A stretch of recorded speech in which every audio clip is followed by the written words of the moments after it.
斬新です。男爵です。ラッセンというので始まりました原線ラジオ、原田専門家でございます。男爵です。ちょっとね、本当はでんぷんですってね、また言おうとしてたんですよ。っていうのも、やっぱりじゃがいものこと考えちゃいますよね。なんつっても芋ライフなんでね。じゃがいものことを考えて、で、昨日だったかな、あれ県民賞だったかな、予告かなんかで、芋フライ、県民賞でやってました、芋フライのやつ。あれを見てたからなのか、またじゃがいものこと考えてましたね。寝ても覚めてもじゃがいもですよ。というのも、もう一つじゃがいもの話でいくと、今、原田マハさんのたゆたえずとも沈まずという、ゴッホ、ヴィンセント・バン・ゴッホ、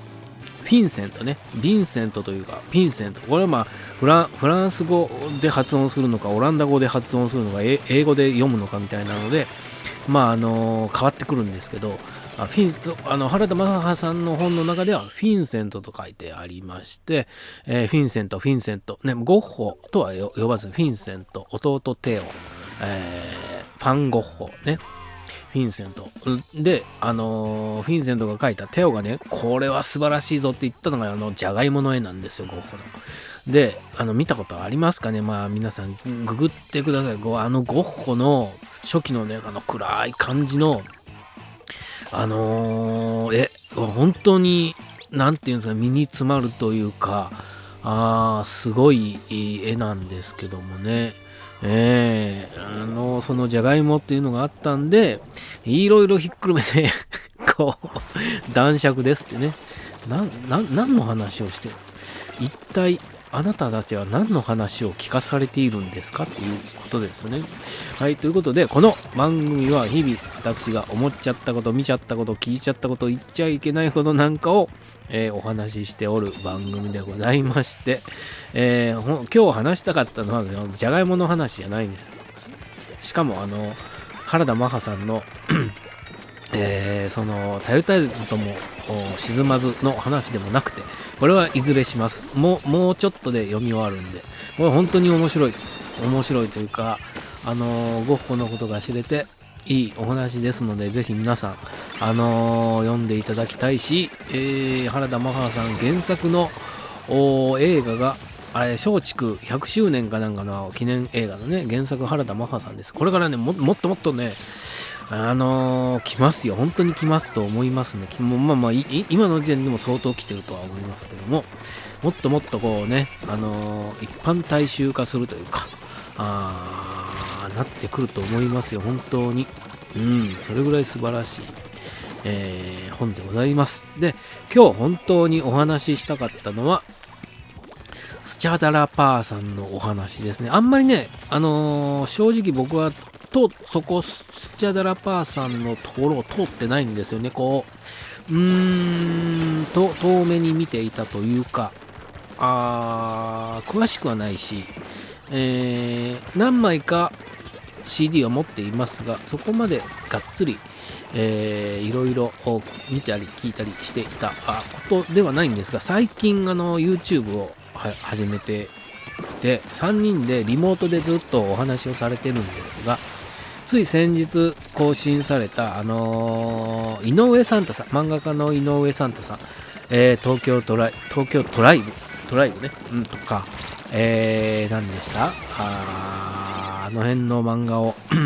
書いておられる井上サンタさんがと4人で対談をしてる回が前編後編とあるんです。これがもう本当に面白いので、皆さん当然見ているとは思いますけども、ぜひね、もう一回僕ね、後編だけは2回も見てますね。それぐらい結構長いですね。1時間ぐらいあるんですけど、本当に面白くて、3人じゃない4人の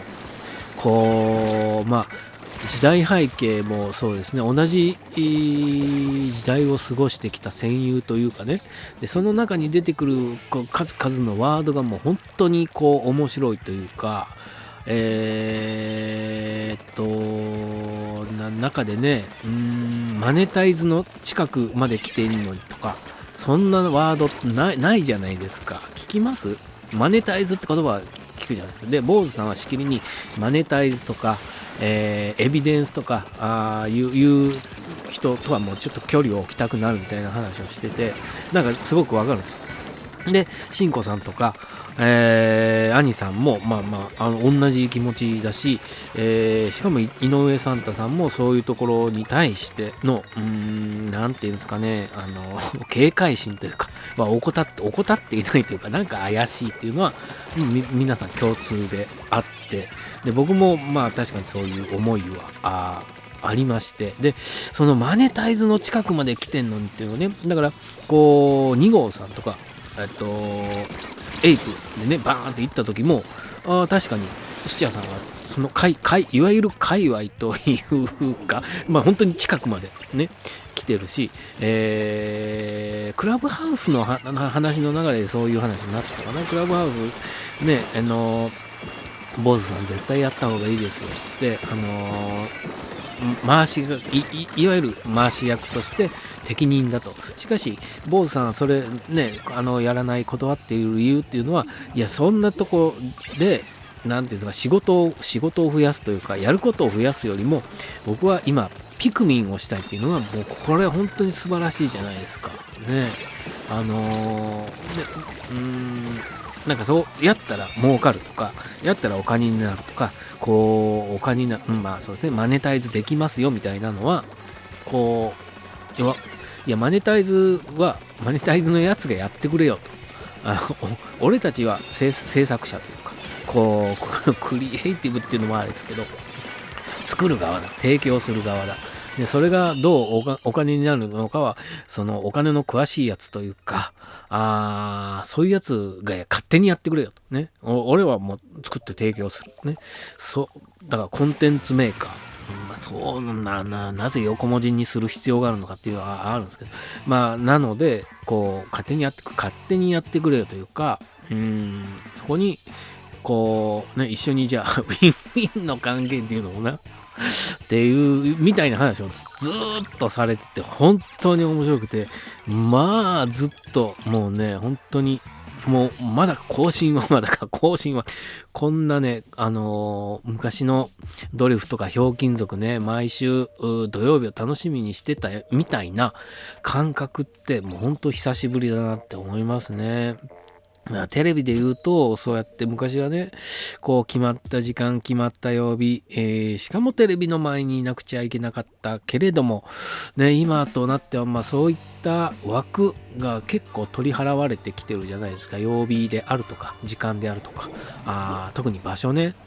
スマホ一つあればどこでもで、電波さえ入ればね、こういったものが見れるっていうのはやっぱねすごい未来に生きていますよ。しかしこのもう昭和の男性、僕は49年生まれなんで、50年代男と50年代ではないんですけどね、40年末なのであれですけど、74年1974年世代の人からすると、そう思うんですが、しかし今こう生きているのは10代20代の人からしてみるとこの状況が当たり前なので、今後ねこれは本当にどうなっていくんだろうかっていうのはちょっとね考えを巡らしておいた方がいいですね。まさかねこういう時代になるとはね、テレビにかじりついていた頃は思いもよらなかったです。その当時でもちっちゃい液晶テレビとかね、ポータブルテレビみたいなのはありましたけど、ただやっぱり電源の問題であるとかそういうのがありましたね。でも今本当にスマホ1台でほぼ何でもできるような状況で育っていく中で、今後10年後20年30年後ぐらいですかね。でもきっとサイクルはもうちょっと早まるでしょうから、10年後15年後ぐらいですかねを見据えた何か新しいなんていうんですかね、メディアのあり方みたいなのは考えておくと、こうね、楽しみがもっともっと増えるんじゃないですかね、とは思いますけども、で、その土屋さんの中で語られていたもう一つ面白いのが、井上サンタさんとこの娘さんが、なんか配信がね、ちょくちょく途切れると。配信というか、こう通信がね、途切れて、これ原因は何だっつったら、その、井上サンタさんの娘さんが、フォートナイトをやっていて、こう、ね、こう、ズームでつないでいるときは、せめて、フォートナイトはやめてくれよって言っても、その娘さんが言ったことは、でも敵がいるんだよ。これ、ね、土屋さんのチャンネルをちゃんと見て確認してほしいんですけど、でも敵がいるんだよ。これをね、娘さんが言うんですよ。娘さんは当然根本隆さんのね、因果鉄道、ね、あれを読んでいるのか読んでないか、まあ、おそらく読んでないでしょ。でもそこの言葉、ね、でもやるんだよが出てくる。しかも、話の中で出てくる。今、ジャンプで連載が始まった漫画のパワーワード的な言葉で使われているみたいな話がされてて、これはちょっとね、本当に、その漫画も見たいし、ね、いろんな、もう本当に面白いが、すべて捕まった詰まったチャンネルですのでね、ぜひね、見ていただきたいと思いますね。まあ、僕なんかが言わなくても、当然見ているとは思いますが、ということで今日は、スチャダラパーさんね、音楽的な話は何もしていないっていうのお話でした。ぜひ、チャンネル登録と高評価よろしくお願いします。あとね、ぜひ皆さんも、土屋さんのね、チャンネル見に行って、僕はね、なかなか、コメントを書き込まない人なんですけども、土屋さんのところにはね、もうこれでもかっていうぐらい書き込んじゃうぐらいテンションが上がっちゃってますね。はい。ありがとうございました。